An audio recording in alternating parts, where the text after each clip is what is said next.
Saudações, sou Jaya Dwaita e meu objetivo é aproximar você do conhecimento que poderá te levar para perto de sua maior meta, do seu maior objetivo e dos valores significativos em sua vida. E nesta nova temporada nós vamos abordar temas específicos de forma a trazer para o nosso dia a dia uma nova visão do yoga presente em cada detalhe daquilo que fazemos, daquilo que experienciamos. O objetivo então será de expandir a sua visão e a sua percepção no horizonte da vida.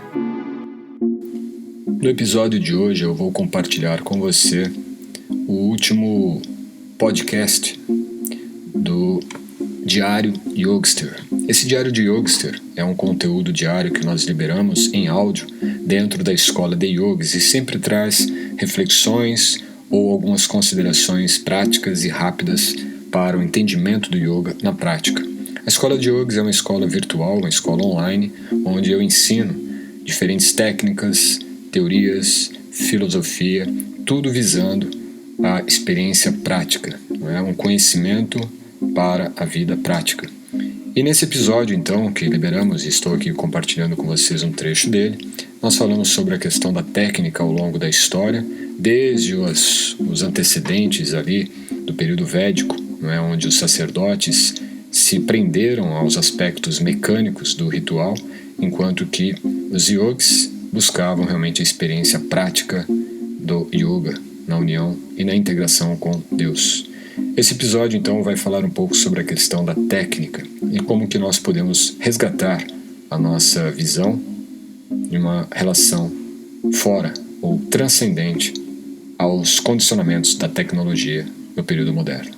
Na tentativa de encontrar um ponto de conexão entre o yoga que os antigos yogis praticavam há mais de 5.000 anos e o yoga que nós temos disponível hoje no dia a dia, através das tecnologias tão facilitadoras, eu voltei a um texto, na verdade um ensaio, de um filósofo alemão que tem o seu lado um pouco polêmico devido às suas opções políticas da época em que viveu, mas a sua reflexão filosófica ela tem, diríamos, uma força, uma base bastante sólida e ainda pouco aclarada, devido até mesmo à sua forma, à sua expressão literária, à sua forma de escrever, que é bastante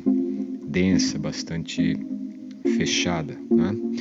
Agora, ele traz em um ensaio que foi proferido numa palestra dele na década de 40, uma reflexão muito importante sobre a técnica.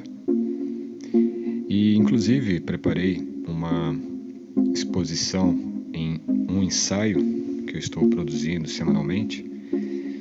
E nesse ensaio eu falo sobre o processo todo histórico da técnica, de como a técnica ela era entendida nas suas origens e a nível ainda ocidental, ou seja, como que a técnica era compreendida na Grécia Antiga.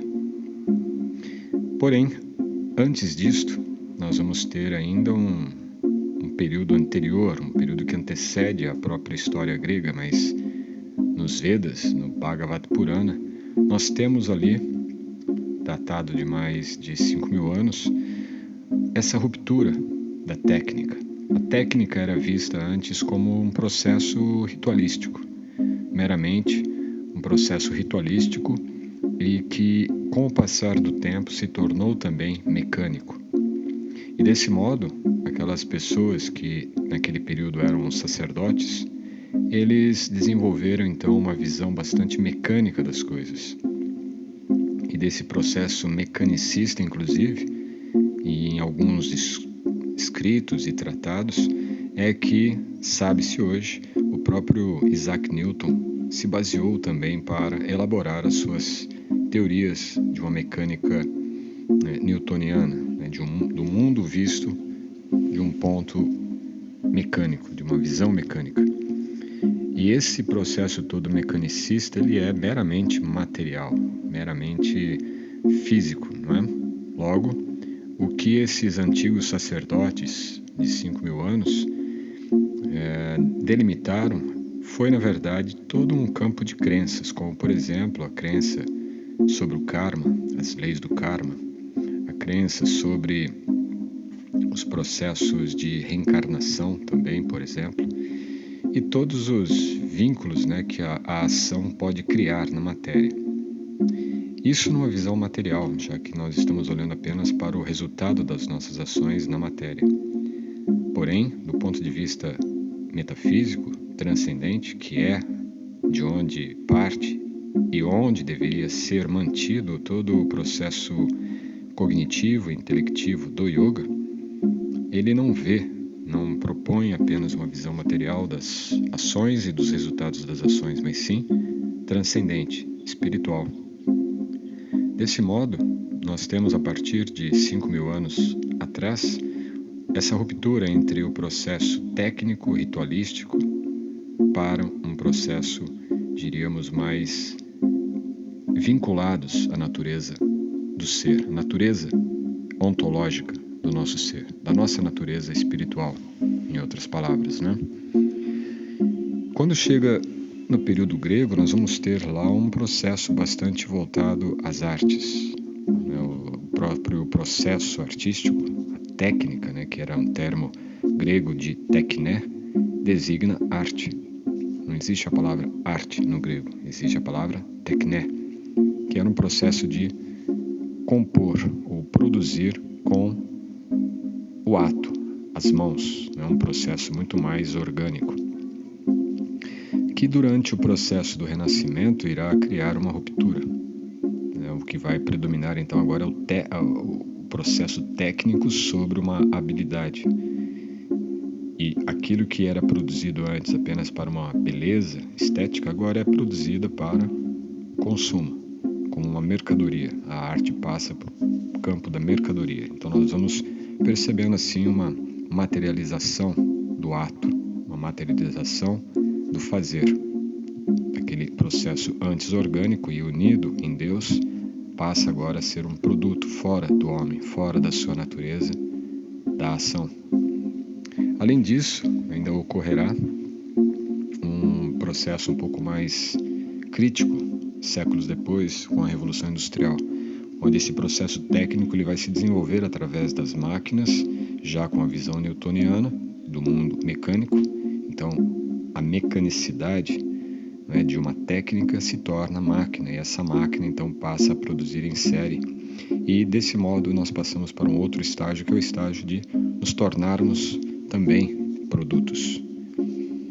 E isso vai desencadear todo um processo histórico até o advento da tecnologia e de todos os meios que nós temos hoje, celulares, computadores, certo? E um mundo virtual, um mundo onde a nossa potência corpórea ela é perdida. Nós simplesmente deixamos, né, o próprio termo virtual se refere à potência ou à força do corpo, de algo que pode vir a acontecer ou de que pode ser criado, né, futuramente. Isso é o elemento virtual. E se torna tudo apenas uma virtualidade tecnológica na tela de um celular ou de um computador. Portanto, a ruptura dessa questão técnica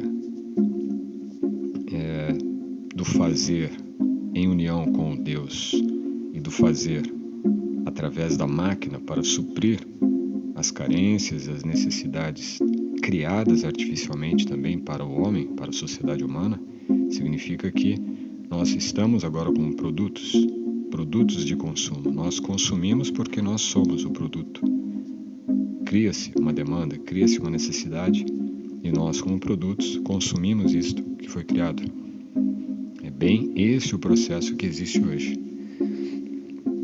E quando nós pensamos no yoga, o yoga também passa por todo esse processo. Desde 5.000 anos, quando ocorre essa ruptura entre o ritualismo e, por outro lado, a devoção, porque dentro desse Bhagavad Purana o que se narra é justamente enquanto que os sacerdotes ficavam ali nos seus rituais, suas esposas que eram devotadas e não eram voltadas ao aspecto técnico, mecânico e ritualístico do yoga, elas desenvolveram Bhakti, desenvolveram amor por Deus. Enquanto que os sacerdotes, ali totalmente voltados, né, aos aspectos de fazer e daquele fazer criar algo, né, já eram o prenúncio da ação como produtora e não mais da ação como compositora, de compor algo com o Supremo. Certo? Composição, a raiz está aí, de pôr junto, né, com alguém, com o Criador. Enquanto que produção está ligado realmente a algo que vem de uma ação prévia. E dessa forma o yoga, então, ele passa ao longo da história, seguindo paralelo à história da sociedade humana, das artes, né, da própria antropologia. O yoga passa também a se tornar produto.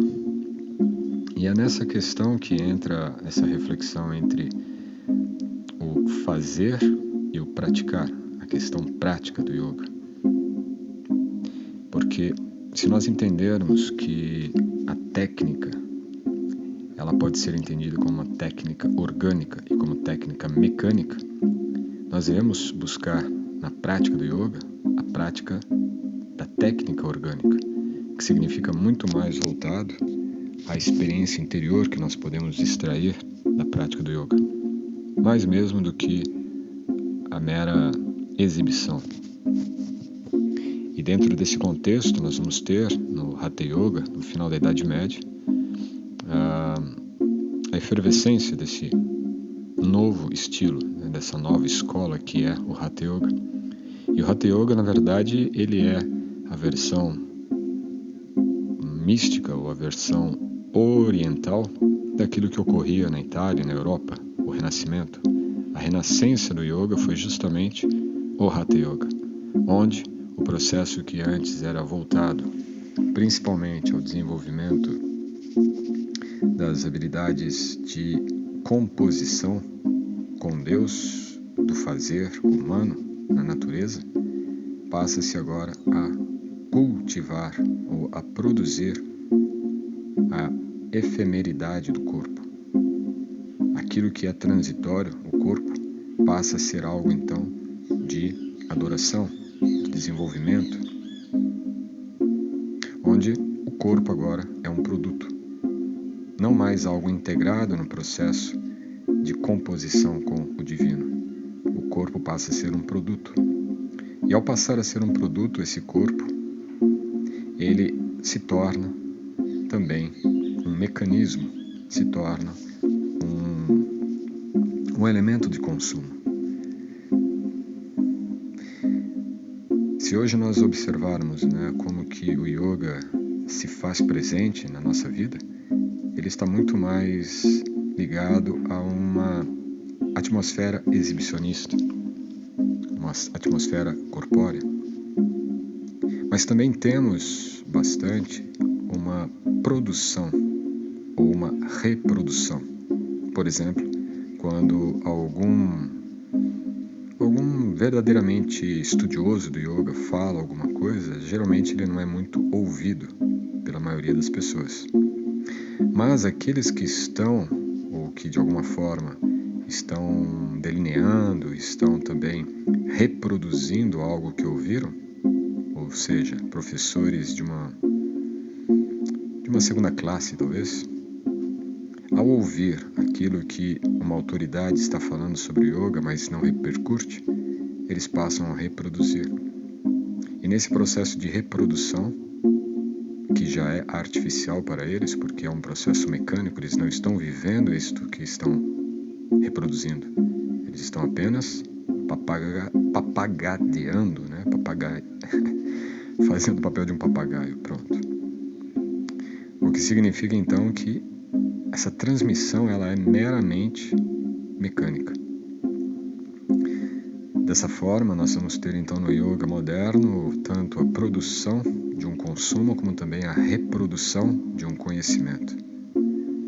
Mais do que a transmissão.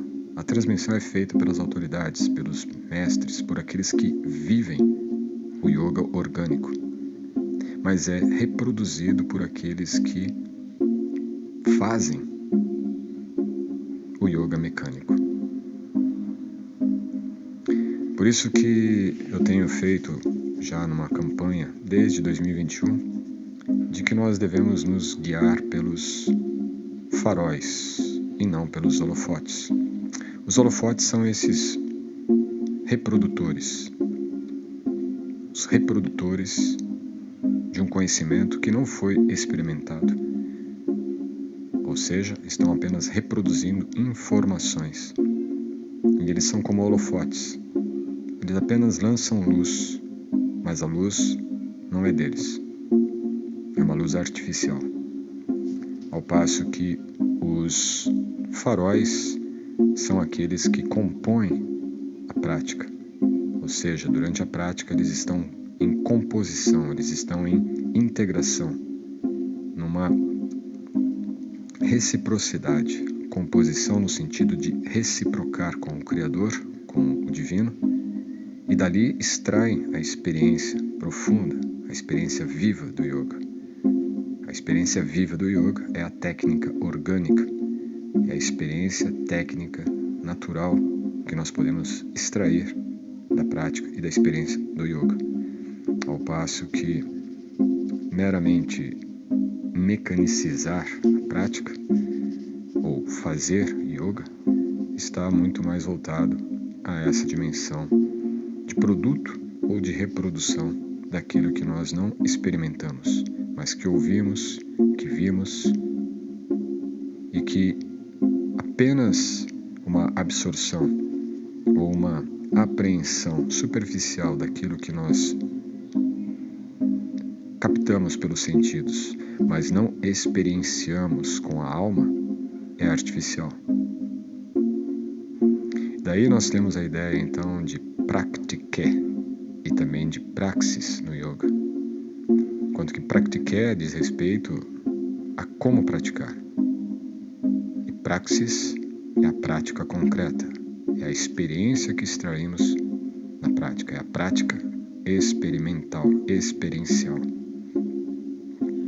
Então, na prática do yoga, nós temos que ter tanto praktike, que é o conhecimento, como praticar, evitar a prática mecânica, artificial, virtual, e buscar a prática fundada na experiência mesmo do processo.